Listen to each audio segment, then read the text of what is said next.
As some of you may know, it is currently Guitar Month at Sweetwater, and it also happens to be my birthday month, which is a sweet coincidence. So I figured I would do something a little bit different and explain how you can become a guitar YouTuber on any budget. And I know sometimes when you watch these videos, like someone's trying to sell you something or something like that, and I promise you, I'm not. This is literally just 0 to 100, kind of how I did it. And I also haven't seen a video yet that kind of dives as deep into this topic as I'm about to. Hopefully by the end of this, you'll understand how to create viral-esque content on any budget. So let's get into it. Level 1. This is kind of what everyone preaches, and I know it's gotten very cliche to say like, oh, you can make viral videos from your phone, man. Like, and then someone tries to sell you like a 5-week course for $1,000. But unfortunately, the reality is that it's true. Here's the message I want you to remember. Now, ready? Repeat after me, okay? You don't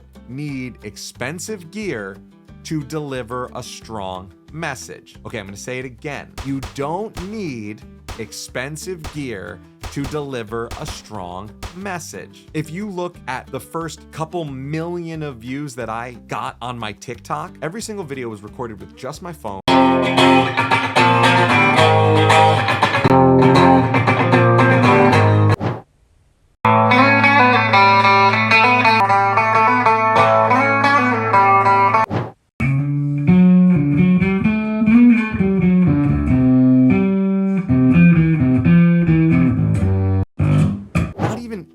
Good audio. It was just the room audio. Really what stuck in all of those videos was the concept, was the message behind them. No matter what I was doing, you have to be able to connect with an audience, and spending more money doesn't necessarily equate to you connecting with the audience better. So videos like these were shot on my phone. I didn't even use an editing software for any of them. I just did the in TikTok editing. Granted, I am really upset with TikTok right now because I did just get banned at 43,000 followers, and I mean like close to like 40 million views on the channel, and they didn't really give me much of a reason why. I don't know. So I'll keep you updated on that. So how can you make your phone quality stand out is the big question. Early on in making those videos, I kind of figured out lighting, right? So you'll see like the ring light coming off my glasses, but it really helped. If you can get yourself well lit, whether it's in front of a window or if it's in front of the lights like I have in front of me right now, just minor tweaks in your phone, like setting it to 4K. Actually, my buddy Dre DeMiro, when we were hanging out, he was shooting everything in cinematic mode on his iPhone, everything. We're guitar players. Of course we're gonna play over every word you say. We're guitar players. Of course this is gonna be my last guitar that I buy. We're guitar players. Of course we're gonna ruin your party by playing Wonderwall. We're guitar players. We haven't seen the sun in weeks. We're guitar players. No, for real, this is actually the last one I'm gonna buy.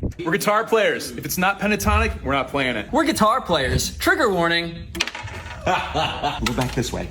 Back, this forward. Now, I'm not saying that's all you need, but with a strong message, setting your camera to 4K, and good lighting, you really have everything it takes in the short term to get started. That's even before we kind of get into the editing or anything. When you watch like police body cam videos or something like that, if you ever go down like rabbit holes like that on YouTube or TikTok, or like GoPro footage from a motorcycle rider, those are never shot well. They're constantly moving. They never have good audio, but there's something exciting about them. So that just goes to show that strong message and just like storytelling in general can bring you so much further. So find a story that works for you, make it easily replicatable, and start there with your phone and just room audio. Now, speaking of audio, that's going to bring us to level 2. And my message for you on level 2 is this. If you're going to take away anything from this video, remember this. You can fake good video. You cannot fake good audio. Again, let's internalize that one. You can fake good video. You cannot fake good audio. One of my case studies here, if you look at Polyphia, for example,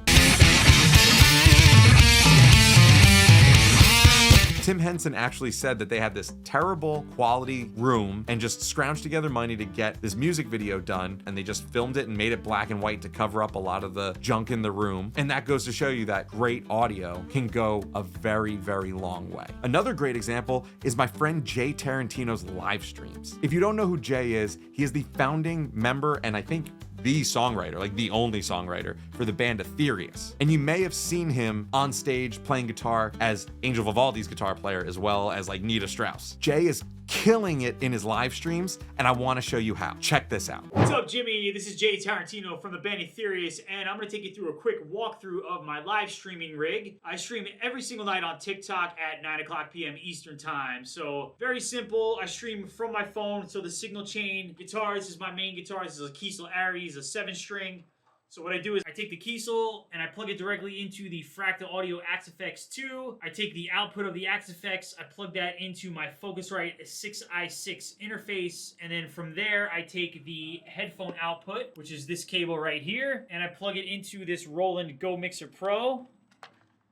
Roland Go Mixer Pro is plugged into my phone via USB, and that is how I get the stream to you. All of these videos right here, all were shot using the Roland Go Mixer. Not only can it connect to your phone, but you can also connect it directly into your camera. And in my case, I directly connected into my camera switcher. And the amount of inputs and options on it are kind of make it a no-brainer. And I'm just gonna be clear, you don't need an Axe-FX like Jay has. You can actually get a very basic guitar software, and that's how I was using it. I was just using a $100 Neural DSP plugin standalone without any recording software. I would run that out the back of my Scarlett, the same Scarlett that he has actually, and that would go into my camera. So it's even simpler. But if you want to get an Axe-FX, you totally should, because they're sweet. And I think Jay would agree with me on that one. A bonus tip on this whole thing is that you can get different microphones to clip onto the top of your camera that will help the room noise a little bit, right? And they have all different levels of microphones, going from $30 up to, $1,000, but almost always they're better than the internal microphones on cameras. Hell, if you just started with a vocal microphone into the Roland Go Mixer, that's gonna get you such better quality. Now we're getting into level 3, which is kind of the buy a camera part, right? Now there could be a crazy range of cameras. And as you saw, I think if you look back at Jay's desk, you probably saw, I think he had a Sony ZV-1 on there. I actually have one currently rigged up right now. And you're currently on one of my more mid-range cameras as well, which is a Sony A series, a Sony A6600. Now these are great cameras, but recently I've needed something with a little bit more firepower, and I've just been going crazy for the Blackmagic Pocket Cinema 4K. So part of me wants to say like, oh, start at any camera for your budget, but also having this now makes me wish I got it so much sooner. So yes, if you only have a certain amount of money to get your first camera, I know I did. I saved up as much as I possibly could to get my first camera, and I just upgraded where I could, but I really wish that I went out of my way sooner to get something like this. This not only shoots my YouTube content like you're seeing right now, but the live studio videos that I've been doing on this channel with my band The Kicks were also shot on all Blackmagic Pocket Cinemas. It's just the fact that it has like a good size form factor. It's not too big, it's not too small. It could fit on a tripod in front of you at your house. It's not ridiculous, but also it fits in your hands nicely if you want to go and kind of be on the road. The fact that it has a very responsive touchscreen has been unbelievable. This camera has so many unbelievably good options on it. Now, don't get me wrong, this is not a cheap camera by any means. Anyone who can spend $1,200 plus a lens, like it's an investment. It really is if you're gonna do it. So I'm not gonna sit here and be like, oh, this cheap camera. But I will tell you that for all the things you need to do as a musician, this can really cover a lot of them. It has so many features on it that it would be ridiculous to list all of it right now. There is a link in the description so you could see just how wild of a camera this is. And the thing that I truly love about this camera is that the way it integrates into my rig, and the rig I have now is so insane, and using this has blown it out of the water, but I'm gonna explain that at the last part of this video. I can't say enough good things about this camera. I love this. I would be shooting this video on that camera right now if I didn't need to showcase the camera. I'm about to get into level 4, which is the full production crazy rig that I currently kind of go with. But before we get into that, I want to mention a few things. First of all, I'm a big fan of Blackmagic as it is. When I started having to edit these videos myself, I started using DaVinci Resolve because it's free. Again, my whole thing about this is spending as little money as possible and to not make the mistakes that I made along the way. And I think I was like 4 or 5 years, maybe 6 years into my YouTube and video and content creation journey before I even paid for DaVinci. And I started using it when it was in beta. It's just a phenomenal software and it's very intuitive and very user-friendly. I mean, I literally just recently bought the full thing like with like maybe a year ago. So that's my biggest piece of advice there. Also, don't forget that I am giving away 10 guitars on the channel, so you don't want to miss that, so be sure to subscribe. The lower level guitars are available to all subscribers, but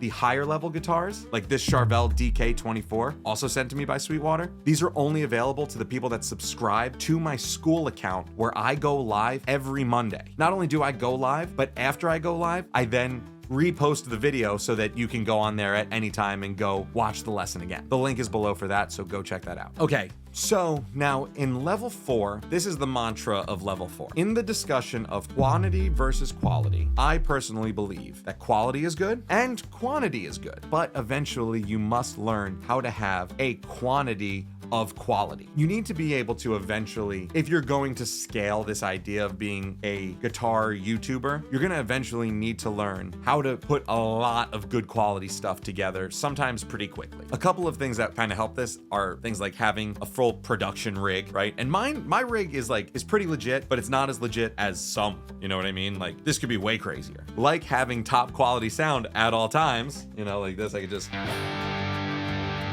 there it is. Right now, I could just play a song off my computer and jam along to it, and it would come out fairly well produced. And that cuts a lot of time down for me when it comes to like trying to sync up files. But for that, I have a video editor now. So that's one of the things that I will say that at this point, eventually it's worth it to invest in. And these video editors could very well just be someone on Fiverr. You know, there's a lot of great quality and a lot of options out there for something like that if you have a budget to spend. But until then, you should really just get the foundation of editing down, I think. Even though I have video editors, they don't edit the music videos, I do those. And so having a foundation in that really helps, especially if an editor kind of messes one thing up, you can kind of just go in and fix it. I don't know, that's just me. I'm gonna show you my rig really quick, but don't judge me, please, because my desk is an absolute mess right now. Here we are. As you see here, all my mess of wires. There's my one camera that you're seeing right now. There's my lighting, right? And there's my microphone right above me. And this is where I get to see all my playback because I am running what's called an ATEM Mini Pro ISO that is made by Blackmagic that my Blackmagic Pocket Cinema can run directly into. Now I have this camera as well as this camera running into the ATEM Mini as well as the Rodecaster Pro also running into the ATEM Mini, and the Rodecaster is pulling sound from my Focusrite, which is pulling sound from my computer. So everything that goes on my computer will go directly into the Focusrite, will get spit out here, as you could see, and then that gets spit out onto here where I can then control my cameras, as you see, right? See, camera 1, camera 2, camera 3, got nothing on there right now. And then this records all my cameras